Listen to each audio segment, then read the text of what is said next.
రాజ్యమొచ్చునింక రాక్షసుల్ని గద్దె దింపరారా తప్పుకి లెక్క తీర్చుతాడురా మీ ఒక్క ఓటుతో రాత మార్చుతాడురా 5 ఏళ్లుగా చుట్టుకున్న శృంఖలాలు పెంచగా పిలుపునిచ్చే చంద్రబాబు నారా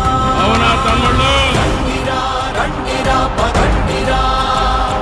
స్వేచ్ఛ గాలి పీల్చరండిరా జలగలా పట్టినా నీచుల్ని కూల్చ నొక్కండి మళ్ళీ అది 4వ నెంబర్ వచ్చేసి మన ఎమ్మెల్యే గారు తప్పకుండా ఈ 2